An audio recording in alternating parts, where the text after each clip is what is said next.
Telegramdagi yozishmalarimni har xil tashkilotlar kuzatib boradi deyishadi. Bu qanchalik haqiqatga to'g'ri keladi? Agar video qiziq bo'ladigan bo'lsa, like va podpiskani bosib turing. Hozirgi mavzuyimiz shu haqda. 3 ta tashkilotning nomini aytaman. Ular sizni Telegramdagi yozishmalaringizni kuzatish imkoniyatiga ega. Ayniqsa 3-inchisi sizni aniq hayron qoldiradi.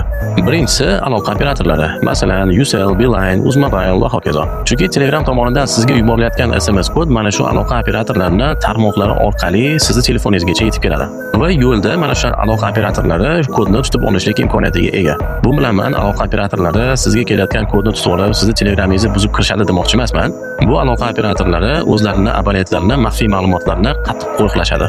Buni oldini olishlik uchun Telegram nastroykasiga o'tasiz, undan keyin 2 bosqichli parollash funksiyasini yoqib qo'yasiz. Bundan keyin sizni telefoningizga kelayotgan SMS kodni kim tutib olishligidan qat'iy nazar akkauntingizga kira olmaydi.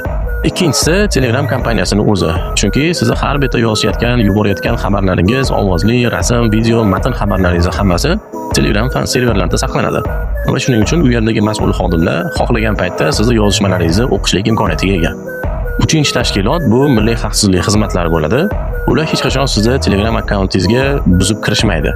Balki Telegram kompaniyasi o'zi qaysidir bir foydalanuvchini ijtimoiy xavfli deb topsa, ya'ni jinoyat sodir etayotganligiga shubha qiladigan bo'lsa, mana shu foydalanuvchi qaysi davlatda turganligini birinchi aniqlaydi va ana shu davlatda ichki milliy xavfsizlik xizmatlariga ana shu foydalanuvchi haqida ma'lumot yetkazadi. Masalan, telefon raqami va lokatsiyasi haqida. Telegram serverlarida sun'iy intellekt doim sizni yozishib yurgan xabarlaringizni xulosalab turadi. Ya'ni nima mavzuda yozishyapsiz va nimani maqsad qilyapsiz yozishmalaringizda. Mana shuni xulosalarini doim filtrlab turadi. Agar filtrdan o'ta olmaydigan bo'lsa, ya'ni siz terroristik harakatlarni amalga oshirmoqchi bo'lsangiz yoki odam savdosi yoki narkotik savdosi bilan shug'ullanayotgan bo'lsangiz, sizni ijtimoiy xavfli inson deb topadida, siz yashayotgan davlatda ichki milliy xavfsizlik xizmatlariga siz haqingizda ma'lumotlar beradi. Shunaqa IT va texnologiya haqida ko'proq ma'lumotga ega bo'lmoqchi bo'lsangiz, mana sahifamga obuna bo'ling. Bizda bunaqa ma'lumotlar hali juda ko'p.